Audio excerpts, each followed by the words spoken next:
You ever find yourself scrolling through the news and just getting this feeling that something's off? Like you're not really getting the whole picture? Yeah, you're definitely not alone. Today, we're going to pull back the curtain and figure out why our trust in media has seemingly hit rock bottom. We'll look at the massive shifts that have completely changed the game for how we get our information. So that's the big question, right?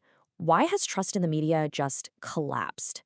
It feels like there's this growing chasm between what the news is telling us and what we're actually seeing in our day-to-day lives. So what is going on behind the scenes of our news feeds? Let's dive in. All right, to understand how we got to where we are now, we've got to look back. Because honestly, it wasn't that long ago that the media world was a totally different place.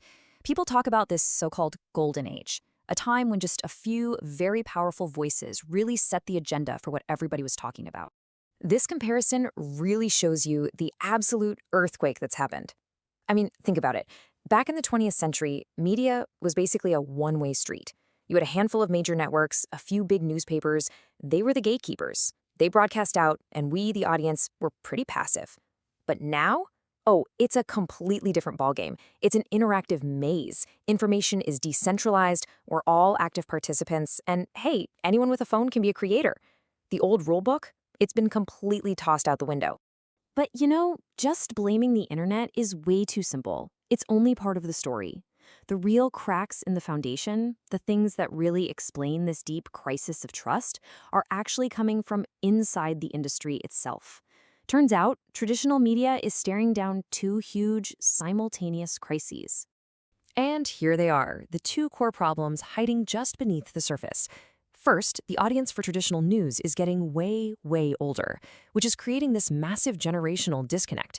And second, the business model that basically funded journalism for a century, it's shattered. And that's opened the door to some really serious conflicts of interest. Let's tackle the audience problem first. Just look at this age gap. It's wild. The median age of the general population is in the 40s, but for primetime TV news viewers and newspaper readers, it's all the way up in the 60s. Now, this isn't just a number. It tells a story. It means the very institutions that used to shape the national conversation are basically not connecting with younger generations at all. They're losing their cultural grip. Big time. Okay, now for that second crisis, the money. Where does it come from? Well, a huge slice of the pie for traditional media isn't from you and me buying a subscription. Nope, it's from corporate advertisers and sponsors. And this financial dependency, well, that's the critical vulnerability we really need to wrap our heads around. So here's the absolute crux of the issue. If your entire business model relies on keeping your advertisers happy, what happens when their commercial interests clash with the public's right to know the full story? This, right here, is where that trust really starts to crumble. And this quote just hits the nail on the head.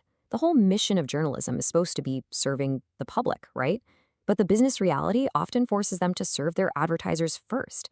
And that tension, that's not just some abstract idea. It has very real consequences for the news you see every single day.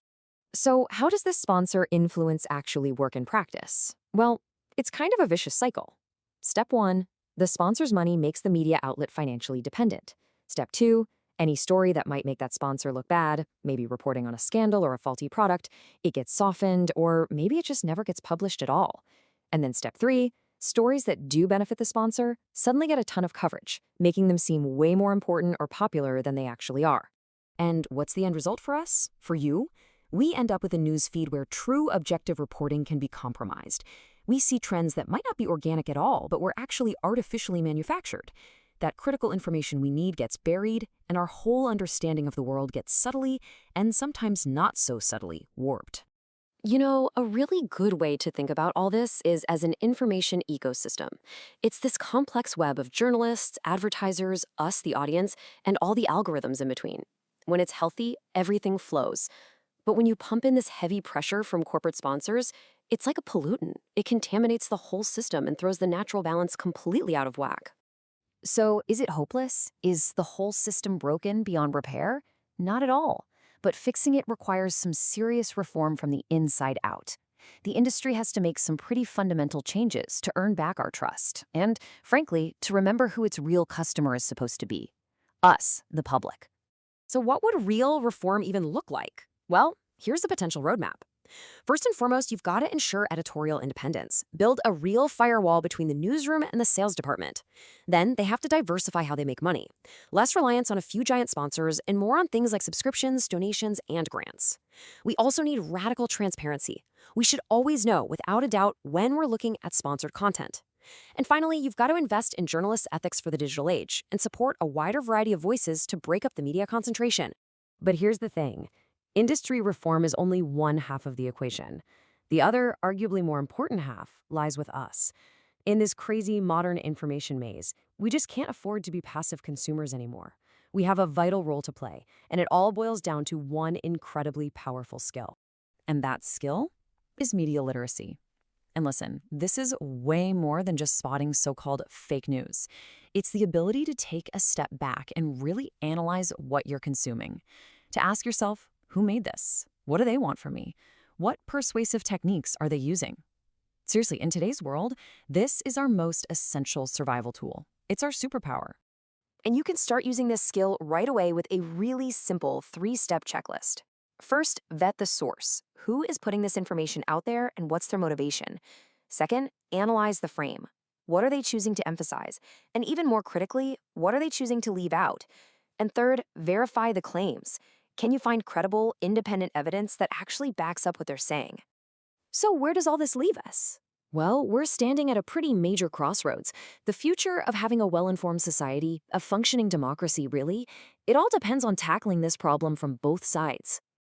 At the end of the day, creating a healthy information ecosystem is a two-way street. It absolutely requires media institutions to fix their broken models and commit to being transparent and independent. And at the same time, it requires all of us as citizens to be more active, more critical, and more literate consumers of the information we encounter. Neither side can fix this alone. And that leaves us with one last very big question to chew on. In a world of literally infinite information, with hidden agendas everywhere, who is ultimately responsible for the truth? Is it the media companies, the tech platforms that spread their content, or does that responsibility, now more than ever, fall back onto each and every one of us? Something to think about. Thanks for tuning in.